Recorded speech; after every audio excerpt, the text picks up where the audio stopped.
Hey, it's Adam Hansen here, and we're going to do a talk on nutrition in cycling. So this is going to be an interesting one because it is a bit of a debunk on a guy called Barry that did a destruction of the interview of Adam Hansen with Mitch Docker. Now, I did a podcast in January with Mitch Docker about just nutrition, and Mitch Docker has a wonderful podcast on life in the Pello, it's called. It's just about what happens in professional cycling, and it's in the scenes, and it's really good. Now, Barry did a debunk on me, which is fine. People can disagree, I can handle that, and I ignored it because nothing wants two grown men fighting over the internet, for sure. So I didn't worry about it. And then I did another podcast at the Giro with the podcast cycling, it's called. And Barry's come in and he attached his tweet and he's linked his podcast to this one. And for me, it's like, are you serious? Like, is this, you're just trying to get clickbaits? Like what are you trying to do here? And it's annoying me because the thing is, if you just listen to his without mine, it's you can be convinced. You can really be convinced, and that's it's a bit sad because he says a whole bunch of horrible things, and I'll just show you what he says very, very quickly because it is it's not nice to hear. I'll tell you that much. So this is what he has to say, and I'm just putting headphones so I can listen to it. So he says that everything that he was saying is wrong. How mixed up it was, lost in the current dogmas it was. So straight off the bat, the confusion is there. Again, a misunderstood whole area. It's so manipulated. That is the most completely incorrect thing that I think he says in this whole interview. You would really have to be almost kind of brainwashed into just believing that another long-term dogma, probably the most stupid thing. That is complete made-up fiction, and how wrong. So these are the points. I'll just slam it all together so you can listen to it quickly. So obviously, it touched me deep, touched me really deep, and also it's like he just watched What the Health and believed every single word that they said, and is basing all of his information and knowledge on that one documentary. It's not very good, is it? Actually, I don't like when people say this. My whole approach, as anybody who knows me, my whole approach to nutrition is just to find out what is the real sense and science behind everything in an unbiased approach. Oh, man. I just decided that instead of trying to interview, why didn't you interview me? Kind of argue, or just him saying, what he thinks is right and is good for him, and me trying to just kind of counter argue it. I'm just going to outline the points here. Okay, so basically, I will do the same because he could have had the chance and he didn't. He just wanted to do his podcast and make money from it. It's a bit of a shame. So I've do a screenshot, and these are all the points of all the documents and studies that I've backed up, and you can have a look at. It's all these blue ones are all screenshots of studies that I've read. And when he says this, to me, it's a little like you're not saying it to me because all I do is read studies and books and watch TED Talks and things like this, and I just repeat what I hear. So, and these are doctors, professors, and cardiovascular surgeons, and top coaches, and on the other side of the thing, yes, I'm just a cyclist. I'm totally aware of that. Thank you for pointing it out. He points it out at one tweet. But I've spent X amount of years in professional cycling with the top doctors and the top nutritionists and the top coaches, and we pick up a few things. So there's a good foundation of knowledge that I can absorb. Okay, so and like I said, there's nothing worse than two grown-up guys fighting on the internet. But then I thought, you know what, this is pretty good because in Mitch and Mai's podcast talk, we touch on a lot of good subjects, and it'll be good. It's interesting, and I can go in more detail here, and I can really, I can go in more detail, and hopefully you guys can learn something, and it'll show an insight to how I think and what happens, in racing that. So if you look here, this is Barry. When Barry attached his podcast again to the podcast I did Enduro, I was a bit tired of it, so and he caught me in a moment, probably after a race or something. And I said, honest Barry, haha, 2 things I learned very quickly from your podcast. 1, you cannot read studies.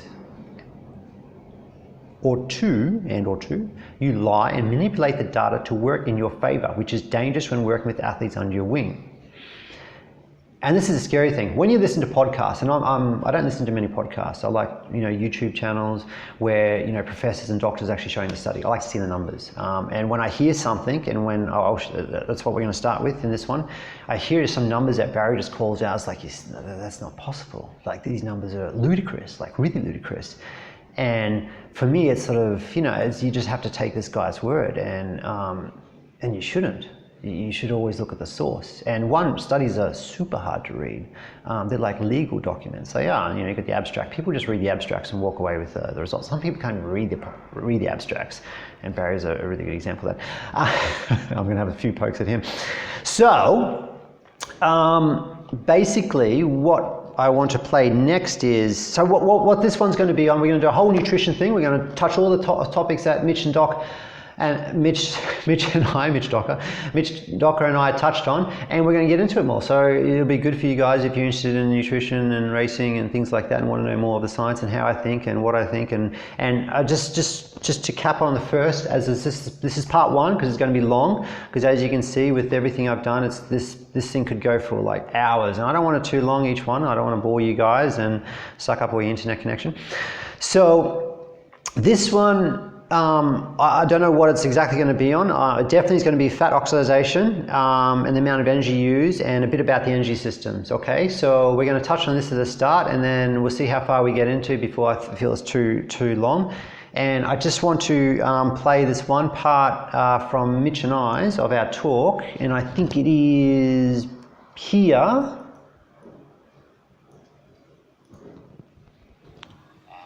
Because if you run out of, what happens is you burn all your glycogen, and then let's say you're riding at 272 watts, obviously that's exactly 1,000 calories per hour. There's no way you can burn 270,000 calories per hour. So what it actually does is your glycogen is depleted. It actually breaks down your muscle. Okay, I listened to this a few times because I don't know where he got the calculations, but. Okay, so that's where that's what I said, and then he came back and he says, 3 years ago, I think, Professors Finney and Volek did the FASTER study, FASTER, okay, on endurance athletes, on low carb endurance athletes, and on high carb endurance athletes, okay. They had them running 3 hours on the treadmill as part of the exercise protocol. In many of the low carb athletes, which were fat adapted athletes, they were burning up to at maximum fat oxidation rates of 1.8 grams per minute, okay? And that equates to, let's just call it, for ease of conversion, 2 grams per minute. You're up to, say, that's 120 grams an hour. Okay, let's just call it 100 grams an hour. Because why not? Of fats. That is 900 calories an hour. Okay, that's your maximum fat oxidation rate. Okay, now, so if you can ride at what your if your maximum fat burning zone is, like what he said, 260, 270 watts, and 900 calories is coming from fats, well then you only need 25 grams of carbohydrate per hour to fuel that ride. Okay, so that's what he says, and then it's the FASTER study he mentions is a really good study. We'll get into that. We're going to get that very soon. And fat oxidation. Now I want to explain why fat oxidation is very important and why you should know about it. And for pro cycling, so you have 2 fuel tanks in a cycling race. And I mentioned there's 3. I do, and I won't. we'll just start with the 2, okay? Because I also say there's muscle, and muscle gets broken down, and he sort of debunks that, but we'll save that one for the next video, okay? So you have your glycogen stores, so you have glycogen in your muscles, your blood, and in your liver, and then you have your fat, and you have endless amount of fat, obviously. Now, glycogen, you have a certain amount of glycogen. You do carbo loading before, and you can eat during the race, but you can eat as much as you want, but you can't absorb as much as you want. Because you can't absorb as much as you want, you always run. So let's say you start, let's say your tank's 100%, and as the race goes on, you're going less and less and less in your glycogen levels, right? And when you come to the final, you don't have many glycogen levels. That's why in a professional race, like if you did Milan San Remo, for example, your glycogen is almost depleted. And when you ride up Poggio, it's actually an easy climb. It's a super easy climb. But after 280 kilometers, it's super difficult climb because you have no glycogen and guys are on the limit, right? So the good thing about fat oxidation is when you improve your fat oxidation, so how you can process fat as energy, you're sparing your glycogen. So we want to do this in cycling because we want the glycogen for the end of the race, not the start of the race. And if we can spend more energy in your fat oxidation, in your fat, and not your glycogen, then you have more glycogen in the end. Okay, and you can, so as the race goes, you always burn glycogen, you just cannot get around that, you just do. And you can eat, so you sort of eat, as you eat it goes up, well, you sort of, it adds it to the tank, but you cannot absorb more than you spend, and that's just the way it is.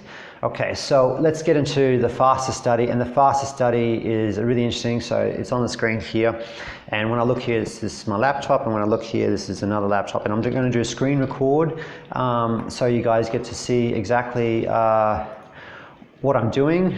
And it says yes, and here I'm going to do a screen record so you see the calculator, because I want you guys to see the numbers because it's important, okay? Okay, so here we are. So this is the FASTER study. Now, first off the bat, he does attack, and we'll go into the other stuff later. Now, forget about that part. We'll get in the next video. Okay, so this is it here. They did 180 minute run on a treadmill, which you see is here, and their peak fat oxidation was 1.54. Holy dooly, that zoomed in.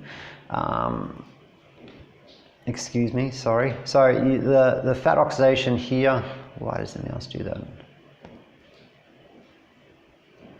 Is 1.54. Okay, 1.54. Now, that's not 1.8. That's definitely not 1.8. It says clearly here, peak fat oxidation was 1.54. Okay, now you're probably saying I'm splitting hairs here, but we'll get into the numbers because it's important. Now, 1.54 is not 1.8, Barry. I'm sorry. You said you do your stuff black and white. This is clearly in black and white, and this is very, very different.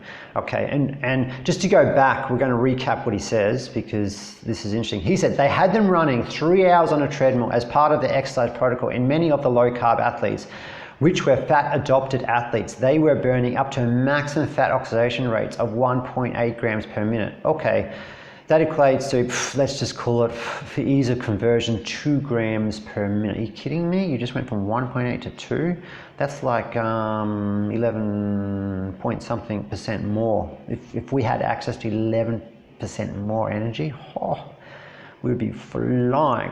Now, the funny thing is, that 2 is an easy number to convert. It is, it's easy to convert because 2 times, this is grams per minute. So there's 60 minutes per hour.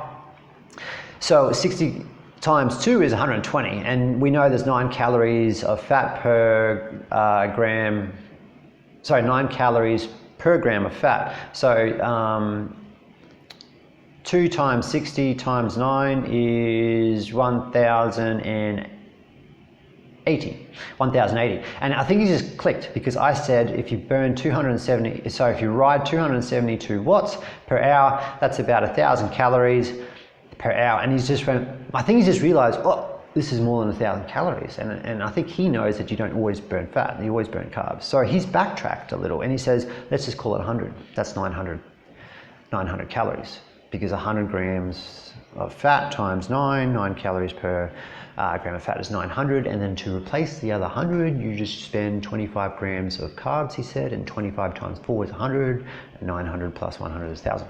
So he's taken a back step, and because I think he knows the numbers. So, see what I mean? You just changed it just a little, and it's a lot. So we're going to get back into the FASTER study, and now I just want to point out, when Mitch and I were talking, I was talking about when you're doing a ride, a cycling ride as a professional cyclist, and if you just ride, you know, at 272 watts per hour, I'm talking per hour, okay? So a cyclist doesn't train for 1 hour.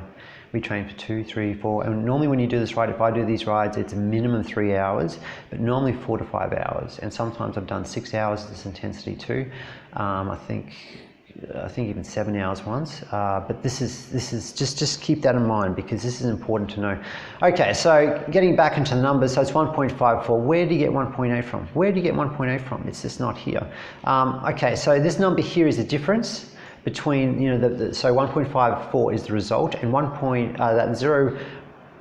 0.18 is the worst guys and the top guys. You know, that's the difference. Okay, so I'm thinking, okay, let's say that's what he did. He's stretching the truth to work in his favor. So he's got 1.54, and then he's adding 0.18 to it. Okay, and that gets you to, and I'll just show you the numbers very clearly here. That gets you to 1.72. Okay, so he's got 1.72. 1.72 is not 1.8. And yes, I know you're probably saying I'm just splitting hairs here. What do I always do times? 1.54, 1.54 plus 0.18, just to show you guys, because I want it simple. 1.72. Okay, so that's not 1.8. So I'm trying to think, okay, where do you get the 1.8 from? So let's just go down to the graph. So this is a graph to see. This is your peak fat oxidation, and you see here it's 1.8. Okay, 1.8, and you see the result here, and it's about 1.54, exactly what the abstract says. But there's a triangle up here. So I think what Barry's done is he's taken from the top of the triangle, because, you know, it's closer. It actually doesn't pass 1.8, but it gets pretty close. But I'm thinking, okay, where, because that's a pretty big triangle. This low carb group has a pretty big triangle, you know, variations from the bottom to the top. So I noticed there's another graph, right? And this graph here has another triangle, okay? And the line's in the center, not the top, not the bottom, the center. And that's interesting. The high carb group here has a triangle, high carb group here has a triangle, but on this page, the low carb group, why did they change? Okay, that's good of them. So it's from the center, and the center is this one athlete. Looks pretty spot on to 1.72 if you add the numbers. So, you know, that's not the result. You're stretching the truth a little, but okay. And you notice he was like 1.8, let's make it 2, just to make easy conversion. So I'm just going to put the numbers and show you the difference. Okay, so he said it's 1.8. Okay, so we got 1.8, and then we're going to times that by 60, because it's 60 minutes, because this is 1.8 grams per minute. Okay, I'm going to times by 60 because it's 60 minutes per hour. Okay, and that gives 108, like I said, and it's 108. And now there's 9 calories per gram of fat. Okay, so that gives you 972. Okay, 972 calories. Okay, 972 calories from fat, which is quite a lot. Okay, so this is why I get a bit annoyed with Barry. Okay, now if you read the abstract properly, Barry and people, if you just only read abstracts, just read them properly. Okay, so it is true, this study is a faster study about fat oxidation, about guys that did 180-minute run on a treadmill. Now, if you have a close look and read it properly, it actually says they did it run at 64% of the Vo2 Max. Okay, how did they get 64% of the Vo2 Max? How do they know this? Because if you read it properly, it says performed a maximal grade maximum graded exercise test, and that and is pretty important, 180. Okay, so what is this? What did they actually really do in the test, right? And when you look at it closely, right, you see that mean fat oxidation during the submaximal exercise was 59% higher in the low carb group. The number was actually 1.21, not 1.8. Not 1.54, not 1.72, it was 1.21. That's what the study says, Barry. And this is why they do the Vo2 Max test. And I'm going to try and find it. The study is huge. Like I said, it's like reading a legal document. Okay, so when we do a test, cyclists do a test, we do like a lactate test or a Vo2 Max test to work out our training zones and that. And what we do is we basically ride, so I've done a few tests with HTC, T-Mobile, Energy Lab, which is Lotto Sudol. Now, the T-Mobile test, I think it was 5 minutes warm up at whatever, 150 watts, and every 5 minutes you go 25 watts harder, and every 5 minutes, 25 watts harder, every 5 minutes, 25 watts harder. Okay, so it's a gradual climb, okay? And it's to work out your training levels, right? And this is a huge test with T-Mobile, it's 5 minutes each, right? Now, with Energy Lab, with Lotto Sudol, their test is 4 minutes for 25 watts, okay? So you start at 150 watts, I think it is, and every 4 minutes you go up 25 watts, okay, to find a test. And this test, I think I did maybe 47 minutes or 57, I forgot, but it's around that. The T-Mobile test is even longer. I think it was close to an hour. Maybe the Belgium was 47 and the T-Mobile was 57. Now I did with Sebastian Weber, also in HTC, and his test is very short. I think it's like 2 minutes, you go up the 35 watts or something. It was like 16 minutes, okay. So you can play around the numbers, but basically that's what the test, and I can recognize this because I've done a few of these tests, and I can see this is how they determine the Vo2 Max. I see in the abstract, and obviously Barry doesn't do this type of training or things like that, and he's just missed it, okay? So that's what they did, and if you have a look here, like you see in the study, so what they did is they started, because it's running, it's on a treadmill, it's different to cycling, okay? So, because this is how they do it in running. So they run at 3.5 miles, you see here, followed by 2-minute stages that increase the speed and incline. Okay, so they did this test, and it says here, when subjects voluntary, I like that, voluntary, voluntary stopped the treadmill, which occurred within 18 minutes. Now, like I said, our tests go up to 1 hour. These runners, they go up to 18 minutes. And that voluntary, that's not voluntary, that's when you die. You go maximum, and I mean maximum. So this is the scary part. So with what Barry's claiming. So this 1.8, and if you read it properly, Barry's version 1.8 was done in the maximal graded exercise test, not the 180-minute run they did on the treadmill. It's a different number for different tests, and Barry cannot see that. And this is the maximum. And when it says voluntary, okay, yes, it's true. You say, oh, I need to stop. You are dying. When we do this test and we get to that last block, you're like, I try and push it. You go, like seriously, you go maximum. And what you can do in this test, they do it for 2 minutes each block. This is the maximum they can do for 2 minutes. And they might hit that next block, and they might only do 5 seconds or 10 seconds, or they might get halfway through it. But it's your maximum. And when I'm talking to Mitch about, if we just go for a long ride and you're riding at 272 watts per hour, this is not maximum. This is fine. And ironically, when this test says 64% of your Vo2 max, that's 272 is pretty close to my 64% of my Vo2 max. So when you look at their 180-minute run, their numbers are pretty spot on to like that their 180-minute run is pretty much what I would do. That's my Vo2 max almost.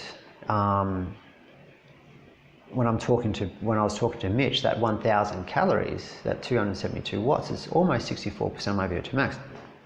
Now, if you look, this is just this page you see right now is your peak fat oxidation graph, and if you go one further, this is it here. This is the graph where they did the 3 hours, and you see the fat oxidation, and it's really exactly what the abstract says. If you read it properly, is 1.21. Now I'm going to show you the difference. So Barry claims it was 1.8.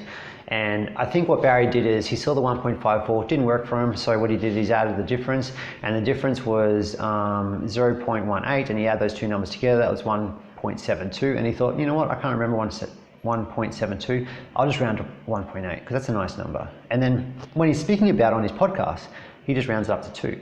and that's just dangerous. But I'm going to stick with his 1.8. So it actually calculates to be 972 calories per hour. Now the real result is 1.21. Now that's grams per minute, obviously, and we're talking about 60 minutes per hour, which is the truth, and that's 72.6 grams of fat per hour. Now we know it's fat, so we times by 9 because how many calories, and the result is 653.4. Okay, so that is, what's the difference? Okay, so let's do the calculations and work out the difference. So if we get, he was 972, and then from that we subtract my answer, which I got was 1.21 times 60 times 9, which was 653.4, equals 318. Now to work that out as a percentage, we would have to divide that by 653.4 equals that times 100 to work out a percentage, which is 48.7% difference. Which is a lot, and I guarantee if any cyclist is able to produce 48.7% more energy, if they're able to get 48.7% just energy what they're able to use in a race, they would be the best cyclist in the world. And Barry is claiming that it's possible to, you know, these numbers are right, and it's just, it's wrong. It's completely wrong. So that's the sad thing. There you go. That's not black and white, Barry. That's big difference. But let's talk about the faster study because it's interesting. So with this study, it's good how it shows that you can improve your fat oxidation. Your fat oxidation, like I said, it stores your carbohydrate glycogen in your blood and liver and muscles, and you can be able to use that energy at the end of the race. And it clearly shows you can improve it. The only scary thing is, with this, these are keto adapted, which says right here at the top, the keto adapted. And if you look through it, you actually, I'm not going to go through it, but what it does say, you can download and have a look at. If you do look at it, they're full keto adapted. Cyclists are not keto adapted. Now I've been keto adapted. I'll do a screenshot right here. I hope you see it now, and you can see these rides I've done. I have a keto reader which measures it through your breath, your ketone levels, and I was fully into ketosis. Doing these rides, I've had experience with this, I've done this before, and I've tried this type of diet and with training that, and you cannot do it as a professional cyclist. It's not possible because we don't just do aerobic racing on training, we do anaerobic also, and we actually race very intensively and in different energy zones where we do require glycogen. So it's nice to see the study because it shows that you can improve your fat oxidation. And if anyone knows me, I do a lot of training in fat oxidation. I do heaps of rides without eating breakfast, and trying to improve your fat oxidation because I really believe in it. But it's, you know your numbers, know your zones, and train within your limits, because if you overdo it, you will cook yourself and you'll go into catabolism. And when you go into catabolism, that's muscle breakdown. And which is, okay, we get into that topic next one. I think this is long enough for this video. But clearly, yeah, so this is a big difference. So that's it for the first one. I hope you learned something from fat oxidation, and Barry, I hope you learned something too. What you can do for peak performance is not what you can do for hours. And I'll just touch that again. This is their peak performance of fat oxidation was done in a gradient maximal test. And when I was talking to Mitch, is what we do for 4 to 5 to 6 hours. So the numbers are massively different, and just keep that in mind. Yeah, so okay, so I think that's enough. That's a lot of numbers, and hope you enjoyed. And next time, okay, this is pretty intense because we did the faster study, but we're going to have so many other things to talk about soon, because we go into diets, different types of fats, protein, what we do before race, yeah, all different diets and that. So it's going to be interesting. Stay tuned, and we'll talk, well, I'll talk, and you'll listen, I hope, the next one. Thanks guys, stay safe.